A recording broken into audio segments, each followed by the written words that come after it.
I'm Jeff Kanige at The Deal here at the AlixPartners private equity event. I'm talking to Ted Bililies of AlixPartners, who is the global head of leadership and organizational effectiveness.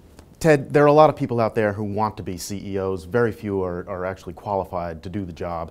How do you go about culling through that mass of wannabes and selecting and assessing the right person for the job?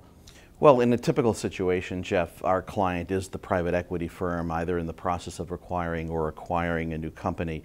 Before we ever look at people, we really look thoroughly at the investment thesis, and we look at the context and the culture of the company that needs the new CEO, or for whom there's a CEO, but there's some question about whether he or she is effective. So we never actually start with the person. We start with the investment thesis, what the critical outcomes are for that role 1, 2, 3, 4 years out. For private equity, it's all about speed to EBITDA, speed to cash flow. Does that individual have the capabilities of being able to do that? So we really define the end state first, and then we do a deep dive on the individual and the culture and see what the fit is like.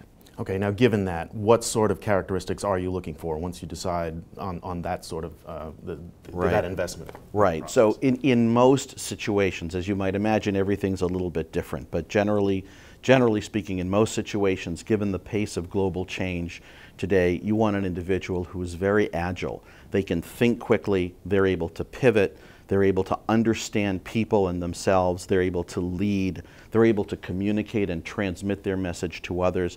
At the same time, they're able to interact with a board that oftentimes can be very demanding. So there's a versatility, an adaptability, and a flexibility, along with very high cognitive skills and the ability to lead, that would make for a kind of, I would say, ideal CEO in most situations. Okay. That sounds like you have a sort of a general idea of what you're looking for. Does that change depending on the industry or differing economic conditions? It can change depending on the deal. So it's very, very important to understand, you know, if a private equity firm is buying a founder-led company and they're going to professionalize the management and they're going to transition that founder out, there's some very important things that need to be made explicit, which is, for example, there's a culture in that organization that may travel with the founder. So you want to disrupt that at your peril, right? There's a saying going around attributed to Peter Drucker that culture eats strategy for lunch, and it's really, really true. So whenever you're disrupting a culture, you need to understand how leadership plays into that, and if you're going to replace that founder, if you're going to replace that leader, or even augment him or her, you've got to do it very, very, very carefully. Ted Bililies, AlixPartners, thank you very much. Thank you. I'm Jeff Kanige for The Deal from Boston.